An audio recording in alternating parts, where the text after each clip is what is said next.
چونکہ اسلامی حکومت بہت پھیل گئی تھی، لگاتار فتوحات کی وجہ سے مال غنیمت بھی بہت زیادہ آنے لگا تھا، اس لیے آپ نے 15 ہجری میں بیت المال قائم کر دیا۔ اس میں زکوٰۃ، خراج، جزیہ، مال غنیمت وغیرہ جمع ہوتا تھا اور مسلمانوں میں تقسیم کیا جاتا تھا۔ یتیموں، غریبوں اور بیواؤں کو اس میں سے وظیفے دیے جاتے تھے۔ ضرورت مندوں کو قرض بھی دیا جاتا تھا۔ جنگی ضروریات پر بھی خرچ کیا جاتا تھا۔ آمدنی اور خرچ کے معاملے میں حد درجہ احتیاط کرتے تھے۔ سیدنا عثمان نے ایک دن انہیں چلچلاتی دھوپ میں بھاگتے دیکھا۔ پوچھنے پر انہوں نے بتایا کہ بیت المال کا ایک اونٹ گم ہو گیا ہے، اس کو تلاش کر رہا ہوں۔ بحرین سے ایک مرتبہ مشک آیا، یہ انتہائی قیمتی خوشبو تھی۔ اس کو مسلمانوں میں تقسیم کرنے کے لیے آدمی کی تلاش ہوئی جو یہ کام اچھی طرح کر سکے۔ سیدنا عمر کی زوجہ محترمہ عاتقہ نے کہا کہ یہ کام میں کر سکتی ہوں۔ سیدنا عمر نے فرمایا، نہیں، میں تمہیں اس کی اجازت نہیں دے سکتا، اس لیے کہ تمہاری انگلیوں پر جو مشک لگ جائے گا وہ تم اپنے کپڑوں پر لگا لو گی، اس طرح عام مسلمانوں سے زیادہ تمہارے حصے میں آئے گا۔ ایک مرتبہ بیمار ہو گئے، لوگوں نے علاج کے طور پر شہد تجویز کیا۔ بیت المال میں شہد موجود تھا لیکن آپ نے لینا گوارا نہ کیا۔ آخر لوگوں کو جمع کیا گیا، جب سب نے اجازت دے دی تب شہد دیا۔ آپ نے عدل و انصاف کا بہترین نمونہ دنیا کو دکھایا۔ اللہ سے ڈرنے والے قاضی مقرر کیے، ان کی تنخواہیں مقرر کی، انہیں حکم دیا کہ تمام فیصلے قرآن اور حدیث کے مطابق کیے جائیں۔ قرآن اور حدیث میں حکم نہ ملے تو جس رائے پر عالموں کا اتفاق ہو اس کے مطابق فیصلہ دیا جائے۔ انہوں نے کوفہ میں شریح کو قاضی مقرر کیا، ان کے فیصلے بہت مشہور ہوئے۔ امیر المومنین کے خلاف بھی فیصلے دے دیتے تھے۔ سیدنا علی نے بھی انہیں اپنے دور میں قاضی کے عہدے پر قائم رکھا۔ قبیلہ غسان کے بادشاہ جبلہ نے اسلام قبول کر لیا۔ وہ حج کرنے کے لیے آیا، اس کی چادر پر ایک غریب بدو کا پاؤں آ گیا۔ اس نے بدو کو زور سے تھپڑ دے مارا، بدو کی ناک کی ہڈی ٹوٹ گئی۔ وہ سیدنا عمر کی خدمت میں حاضر ہو گیا، انصاف کا طلبگار ہوا۔ سیدنا عمر نے جبلہ کو بلا بھیجا، وہ حاضر ہوا تو آپ نے اسے کہا، تم نے اس غریب مسلمان سے زیادتی کی ہے، لہذا بدلہ دو۔ یہ غریب تمہیں اس جگہ تھپڑ مارے گا جس جگہ اس کے منہ پر تھپڑ لگا ہے۔ ہاں، اگر تم اس سے معافی مانگ لو اور یہ معاف کر دے تو اور بات ہے۔ جبلہ نے کہا، مجھے ایک دن کی مہلت دی جائے تاکہ میں غور کر سکوں۔ جبلہ کو ایک دن کی مہلت مل گئی۔ وہ وہاں سے فرار ہو کر شام چلا گیا اور دوبارہ عیسائی مذہب اختیار کر لیا۔ ایک مرتبہ حج کے موقع پر ایک شخص نے گورنر کی شکایت کی کہ اس نے مجھے بے قصور 100 کوڑے مارے ہیں۔ سیدنا عمر رضی اللہ عنہ نے شکایت درست پائی تو حکم دیا، تم بھی اسے 100 کوڑے مارو۔ ایک عیسائی کسان نے شکایت کی کہ اس کے کھیتوں سے مسلمان فوج گزری ہے جس سے اس کا نقصان ہوا ہے۔ آپ نے بیت المال سے اسے 10,000 درہم دینے کا حکم دیا۔ سیدنا عمر فاروق نے عام لوگوں کو منع کر دیا کہ وہ شریعت کے کسی مسئلے پر اپنا فیصلہ دیں۔ اس کام کے لیے انہوں نے فتوے جاری کرنے کا محکمہ قائم کیا۔ فتوے دینے والے بزرگوں کے نام یہ ہیں: سیدنا عثمان، سیدنا علی، سیدنا عبد الرحمن بن عوف، سیدنا ابی بن قعب، سیدنا معاذ بن جبل، سیدنا زید بن ثابت، سیدنا ابو درداء، سیدنا ابو ہریرہ رضی اللہ تعالی عنہم۔ سیدنا عمر رضی اللہ تعالی عنہ نے پولیس کا محکمہ قائم کیا۔ رعایا کی خبر گیری رکھنے کے لیے راتوں کو گشت لگایا کرتے تھے۔ ملک شام کے سفر سے لوٹ رہے تھے کہ ایک بڑھیا نظر آئی۔ اس سے پوچھا کہ بڑی بھی عمر کے بارے میں کچھ معلوم ہے؟ وہ بولی، ہاں، سنا ہے شام گیا ہوا ہے، اللہ اس سے سمجھے، آج تک اس نے مجھے پھوٹی کوڑی تک نہیں دی، اسے معلوم نہیں میں کتنی تنگی سے گزارا کر رہی ہوں۔ سیدنا عمر نے یہ سن کر فرمایا، بڑی بھی تم نے جا کر عمر کو اپنا حال بتایا؟ بڑھیا نے کہا، اگر اسے رعایا کا حال معلوم نہیں تو خلافت کیوں کرتا ہے؟ سیدنا عمر فاروق رضی اللہ عنہ یہ سن کر رو پڑے۔ پھر اس سے پوچھا، تم کیا لے کر عمر کو معاف کر سکتی ہو؟ اس نے کہا، اگر مجھے 25 دینار مل جائیں تو معاف کر دوں گی۔ آپ نے اسی وقت اسے 25 دینار دے دیے۔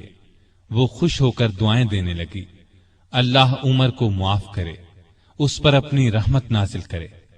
بعد میں سیدنا عمر رضی اللہ عنہ نے اس کا وظیفہ مقرر فرما دیا۔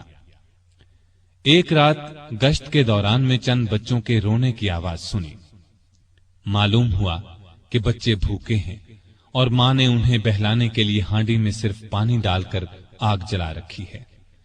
آپ اسی وقت خادم اسلم کے ساتھ بیت المال گئے، آٹا، گوشت، گھی اور کھجوریں نکال کر خادم سے فرمایا، یہ تمام چیزیں میری کمر پر رکھ دو۔ اسلم نے عرض کیا، آپ کیوں تکلیف کرتے ہیں، میں اٹھا لیتا ہوں۔ آپ نے فرمایا، نہیں، قیامت کے دن میرا بوجھ تم نہیں اٹھاؤ گے۔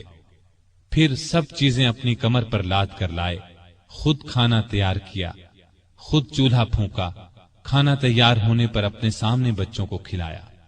انہوں نے پیٹ بھر کر کھایا، پھر اچھلنے کودنے لگے۔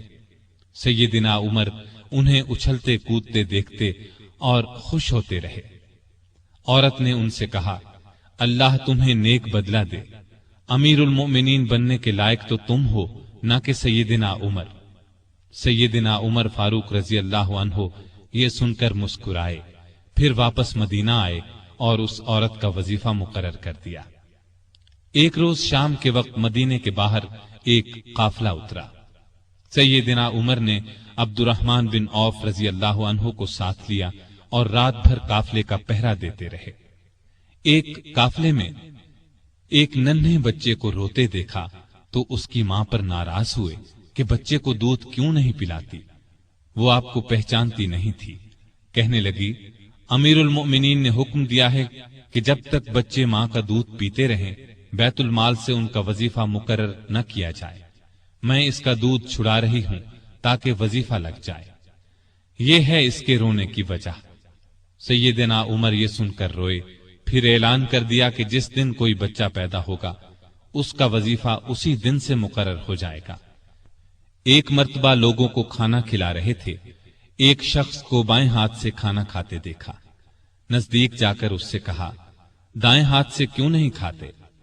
اس نے کہا، میرا دایاں ہاتھ موتا کی لڑائی میں کٹ گیا تھا۔ یہ سن کر سیدنا عمر رونے لگے، اس کے پاس بیٹھ گئے اور بولے، افسوس، تمہیں وضو کون کراتا ہوگا؟ پھر اس کی خدمت کے لیے ایک خادم دیا اور ضرورت کی چیزیں اس کے گھر بھجوائیں۔ ایک رات گشت کے دوران میں ایک عورت کی آواز سنی۔ وہ اپنی بچی سے کہہ رہی تھی، دودھ میں پانی ملا دے۔ بیٹی نے یہ سن کر کہا، ماں، امیر المؤمنین کا حکم ہے کوئی دودھ میں پانی نہ ملائے۔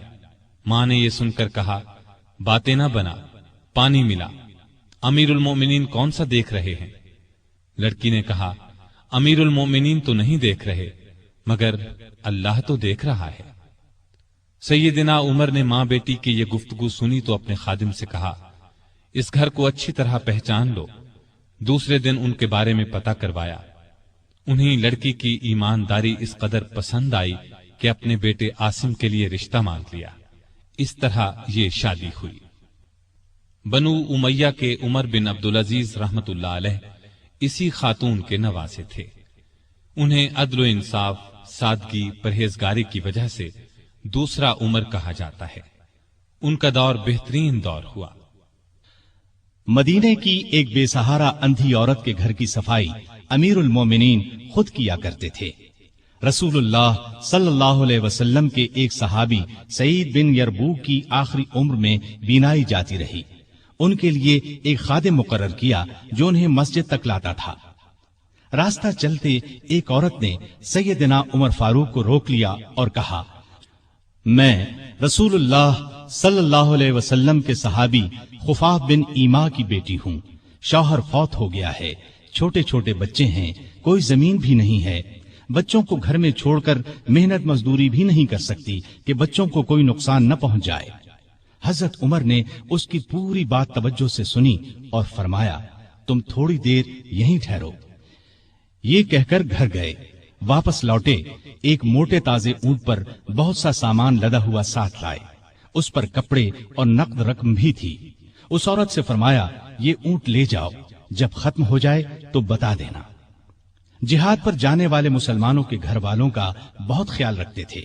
ان کے گھروں میں جا کر ان کی عورتوں سے کہتے تمہیں بازار سے کچھ منگوانا ہو تو میں لا دیتا ہوں. بیوہ عورتوں کا پانی بھر دیتے.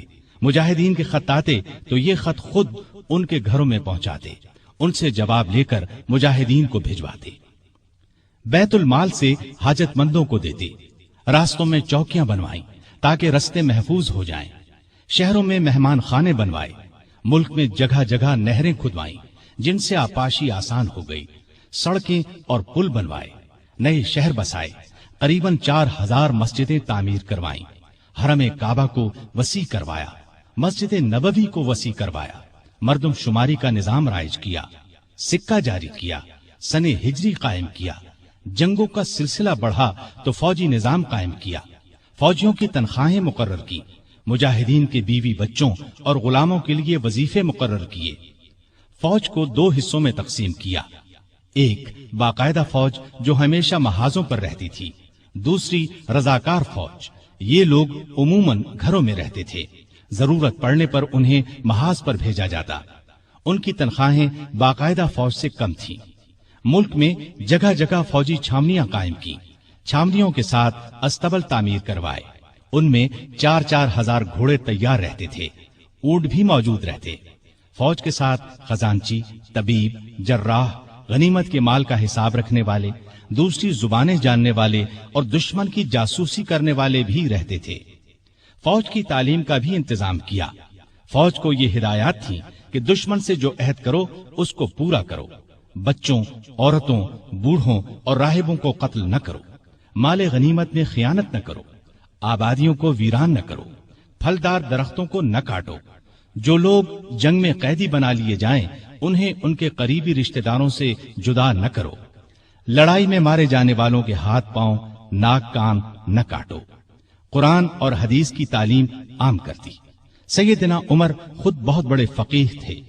انہوں نے تمام علاقوں میں فقیہ مقرر کیے. لوگ ان سے دینی مسائل پوچھتے تھے. ان کے زمانے میں اسلام کی بہت اشاعت ہوئی. غیر مسلموں سے اچھے سلوک کی وجہ سے بھی اسلام بہت تیزی سے پھیلا. انصاف کا دامن کسی قیمت پر نہیں چھوڑتے تھے. شام میں مسلمانوں کو مسجد بنانے کے لیے ایک زمین کی ضرورت پیش آئی. زمین ایک یہودی کی تھی. مسلمانوں نے زمین اس سے خریدنا چاہی لیکن یہودی نے انکار کر دیا. مسلمانوں نے زبردستی زمین پر قبضہ کر کے مسجد بنا لی. یہودی نے سیدنا عمر سے شکایت کی. سیدنا عمر فاروق نے حکم دیا کہ مسجد ناجائز طریقے سے بنائی گئی ہے. اسلام اس کی اجازت نہیں دیتا. مسجد کو گرا کر زمین یہودی کو دے دی جائے. چنانچہ زمین یہودی کو واپس دے دی گئی. اس نے اس جگہ اپنا مکان بنا لیا. سیدنا عمر فاروق رضی اللہ عنہ دعا کیا کرتے تھے کہ اے اللہ مجھے اپنی راہ میں شہادت نصیب فرما. مجھے اپنے رسول کے شہر میں موت دے. خلافت کی 11ویں سال اللہ تعالیٰ نے ان کی یہ دونوں دعائیں پوری کر دیں. ذی الحج 23 ہجری میں حج کے لیے مکہ گئے. آپ جب حجر اسود کو بوسہ دیتے تو کہتے تھے اے حجر اسود، میں جانتا ہوں کہ تو ایک پتھر ہے. تو نہ نفع دے سکتا ہے اور نہ نقصان. اگر میں نے رسول اللہ صلی اللہ علیہ وسلم کو تیرا بوسہ لیتے ہوئے نہ دیکھا ہوتا تو میں تیرا بوسہ نہ لیتا. یہ سیدنا عمر کی توحید کا کمال نمونہ ہے. حج سے فارغ ہو کر اس مہینے کی آخری تاریخوں میں واپس لوٹے. جمعے کے دن مسجد میں خطبہ دیا جو بہت طویل تھا. اس میں لوگوں کو بہت نصیحتیں کی. اس خطبے میں آپ نے ایک خواب کا ذکر کیا اور فرمایا میں سمجھتا ہوں میری موت کا وقت آ پہنچا ہے. اس کے ساتھ ہی خلافت کے بارے میں کچھ ایسی باتیں بیان کی جن سے معلوم ہوتا تھا کہ آئندہ ہونے والے خلیفہ کے بارے میں پریشان ہیں. مدینے میں مغیرہ بن شعبہ کا ایک غلام تھا. یہ ایرانی تھا، اچھا کاریگر تھا. اس کا نام ابو لؤلؤ فیروز تھا.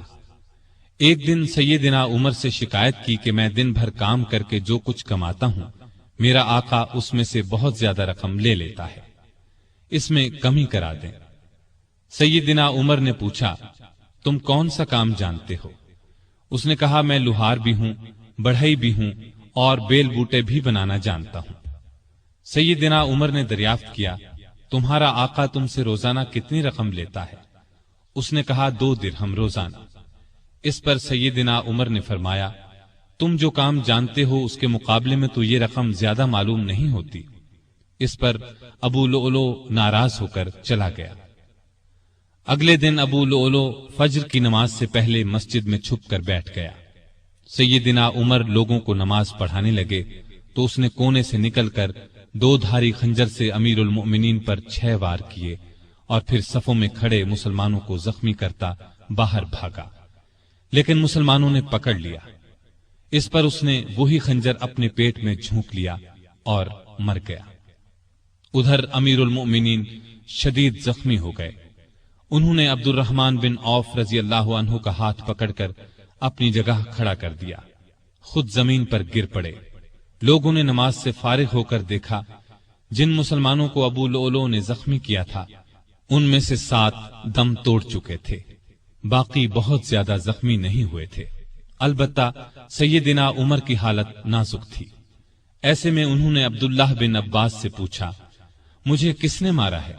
انہوں نے بتایا، مغیرہ بن شعبہ کے غلام ابو لؤلؤ نے۔ یہ سن کر فرمایا، اللہ کا شکر ہے، میری موت کسی ایسے شخص کے ہاتھ سے نہیں ہوئی جو اسلام کا دعویٰ کرتا ہو۔ لوگ انہیں اٹھا کر گھر لائے، دودھ پلایا گیا تو وہ زخموں کے راستے باہر آ گیا۔ اب سب کو یقین ہو گیا کہ امیر المؤمنین کا آخری وقت آ پہنچا ہے۔ لوگ غم سے نڈھال ہو گئے، ان سے ملنے کے لیے آنے لگے۔ ایک نوجوان ایسے میں ملنے آیا، اس نے کہا، اے امیر المؤمنین، آپ اللہ کی بشارت سے خوش ہو جائیں، آپ ان اصحاب میں سے ہیں جو بہت پہلے اسلام لائے اور رسول اللہ کے ساتھی بنے، خلیفہ بنائے گئے تو آپ نے انصاف سے کام لیا، پھر آخر آپ کو شہادت نصیب ہو گئی۔ یہ سن کر سیدنا عمر نے فرمایا، اے بھتیجے، اللہ کرے یہ چیزیں میرے گناہوں کے برابر برابر ہی ہو جائیں، مجھے کوئی عذاب ہو نہ ثواب۔ مطلب ان کے کہنے کا یہ تھا کہ بس عذاب سے بچ جاؤں۔ وہ نوجوان واپس جانے لگا تو سیدنا عمر فاروق رضی اللہ عنہ کی نظر اس کی چادر پر پڑی جو زمین کو چھو رہی تھی۔ اس نازک حالت میں بھی انہیں شریعت کا اس قدر پاس تھا کہ فرمایا، اس نوجوان کو واپس بلاؤ۔ اسے واپس ان کے سامنے لایا گیا تو فرمایا، اے بھتیجے، اپنا تہبند اونچا باندھو، اس سے کپڑا بھی صاف رہے گا اور تمہارے رب کے نزدیک یہ پرہیزگاری کی بات بھی ہے۔ سیدنا ابن عباس رضی اللہ عنہ نے ان کا مرتبہ اور نیکیاں بیان کی تو فرمایا، اللہ کی قسم، اگر میرے پاس دنیا بھر کا سونا ہوتا تو اس سے پہلے کہ میں اللہ کے عذاب کو دیکھوں میں اسے اللہ کی راہ میں دے دیتا، یعنی عذاب کے خوف سے سارا سونا خیرات کر دیتا۔ اس کے بعد اپنے بیٹے عبداللہ کو بلایا، ان سے پوچھا کہ مجھ پر کتنا قرض ہے۔ انہوں نے حساب لگا کر بتایا 86,000 درہم۔ اس پر انہیں کچھ ہدایات دی۔ آخر میں فرمایا، اس قرض کو میری طرف سے ادا کر دینا۔ اس کے بعد فرمایا، ام المومنین عائشہ صدیقہ رضی اللہ تعالی عنہا کے پاس جاؤ اور کہو، عمر بن خطاب آپ کو سلام کہتا ہے اور اپنے 2 ساتھیوں یعنی نبی کریم صلی اللہ علیہ وسلم اور ابو بکر کے ساتھ دفن ہونے کی اجازت چاہتا ہے۔ عبداللہ بن عمر عائشہ صدیقہ کی خدمت میں حاضر ہوئے۔ وہ اس وقت سیدنا عمر کے صدمے میں رو رہی تھیں۔ ان کا پیغام سن کر فرمایا، یہ جگہ میں نے اپنی قبر کے لیے رکھی تھی، لیکن اپنے آپ پر عمر کو ترجیح دیتی ہوں۔ سیدنا عبداللہ یہ جواب سن کر واپس آئے اور سیدنا عمر کو ان کا جواب بتایا۔ آپ نے اللہ کا شکر ادا کیا، پھر فرمایا، میں مر جاؤں تو میرا جنازہ اٹھا کر وہاں لے جانا اور انہیں سلام کر کے ایک بار پھر عرض کرنا، عمر بن خطاب اجازت طلب کرتا ہے، اگر اجازت دے دیں تو مجھے اندر لے جا کر دفن کر دینا، اور اگر انکار کر دیں تو عام مسلمانوں کے قبرستان میں دفن کر دینا۔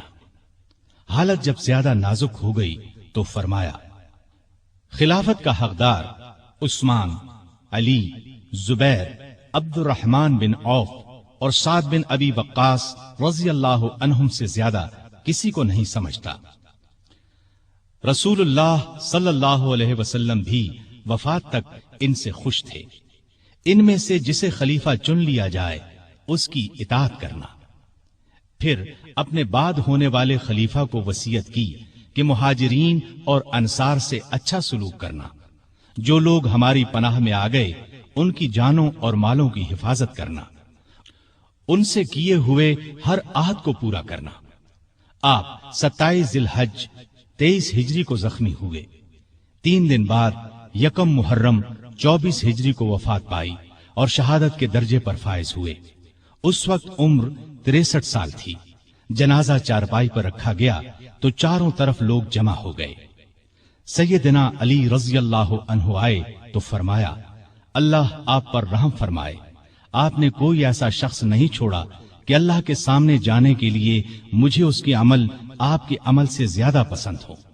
اللہ کی قسم مجھے امید تھی کہ اللہ آپ کو آپ کے دونوں ساتھیوں کے ساتھ رکھے گا، اس لیے کہ میں اکثر رسول اللہ صلی اللہ علیہ وسلم کو اس طرح فرماتے ہوئے سنا کرتا تھا، میں گیا اور ابو بکر و عمر گئے، میں داخل ہوا اور ابو بکر و عمر داخل ہوئے، میں نکلا اور ابو بکر و عمر نکلے۔ جنازہ حضرت صہیب رضی اللہ عنہ نے پڑھایا۔ حضرت علی، عثمان، سعد بن ابی وقاص اور عبد الرحمن بن عوف رضی اللہ عنہم نے قبر میں میت کو اتارا اور اسلام کے اس بہت بڑے فرزند کو ہمیشہ کے لیے رسول اللہ صلی اللہ علیہ وسلم اور سیدنا ابو بکر رضی اللہ عنہ کا ساتھ نصیب ہو گیا ہے۔ سیدنا عمر رضی اللہ عنہ نے کئی شادیاں کی، ان سے 8 یا 9 لڑکے، 4 یا 5 لڑکیاں ہوئیں۔ مشہور بیویوں کے نام یہ ہیں: زینب بنت مزعون رضی اللہ عنہا، عاتقہ بنت زید رضی اللہ عنہا، ام حکیم بنت حارث رضی اللہ عنہا، ام کلثوم بنت علی رضی اللہ عنہا۔ اولاد میں سے حفصہ، عبداللہ، عبید اللہ اور عاصم رضی اللہ عنہم بہت مشہور ہیں۔ حفصہ رضی اللہ عنہا کو رسول اللہ صلی اللہ علیہ وسلم کی پاک بیویوں میں شامل ہونے کا شرف حاصل ہے، وہ ام المومنین کہلائی۔ آپ میں اللہ کا خوف انتہا کو پہنچا ہوا تھا، عبادت کا شوق بھی بے حد تھا، راتوں کو جاگ کر نفل پڑھا کرتے تھے۔ قرآن کریم کی جن آیات میں قیامت کا ذکر ہے ان کو پڑھتے وقت بہت روتے۔ تراویح کی نماز کو انہوں نے باجماعت کرایا، ان کے دور سے آج تک تراویح باجماعت ادا کی جاتی ہے۔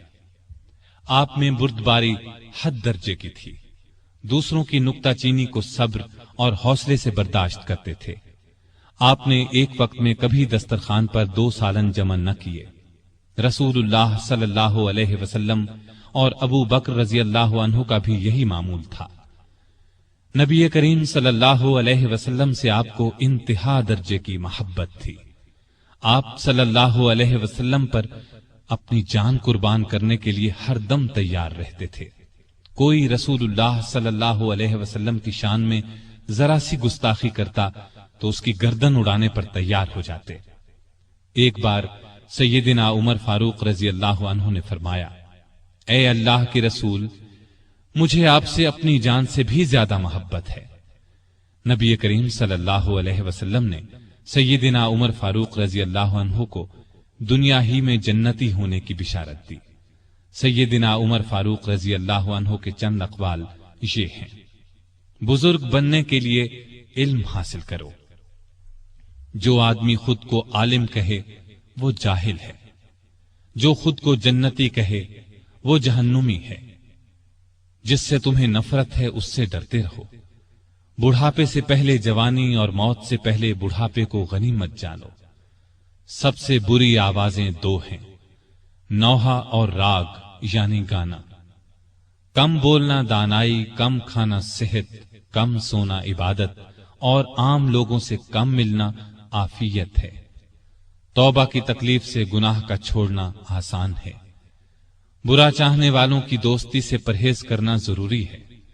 جو عیب سے واقف کرے وہ دوست ہے، اور جو اس پر تعریف کرے وہ ایسا ہے جیسے دوسرے کو ذبح کر دیا جائے۔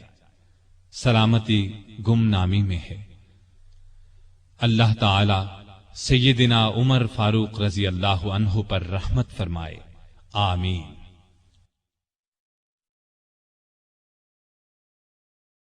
سامعین محترم، ابھی آپ دارالسلام اسٹوڈیو لاہور پاکستان سے سن رہے تھے فاروق اعظم۔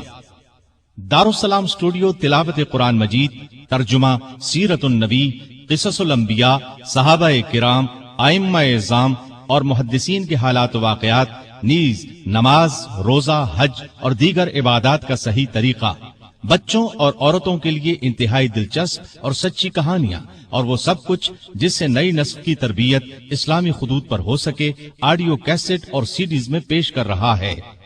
دارالسلام اسٹوڈیو دارالسلام پبلشرز اینڈ ڈسٹریبیوٹرز کا ایک حصہ ہے، جو اسلامی کتب کی اشاعت کا بین الاقوامی ادارہ ہے، جس کا ہیڈ آفس سعودی عرب کے دارالحکومت ریاض میں واقع ہے، جس کے مینیجنگ ڈائریکٹر جناب عبد المالک مجاہد ہیں۔ دارالسلام کا دنیا کے 27 ملکوں میں نیٹ ورک ہے۔ پاکستان میں اس کا ایڈریس نوٹ کر لیں: دارالسلام اسٹوڈیو، 50 لوور مال، نزد MAO کالج، لاہور۔ فون 7240024، 7232400 اور 7120054، فیکس 7354072۔ یہ پیشکش تھی محمد طارق شاہد کی۔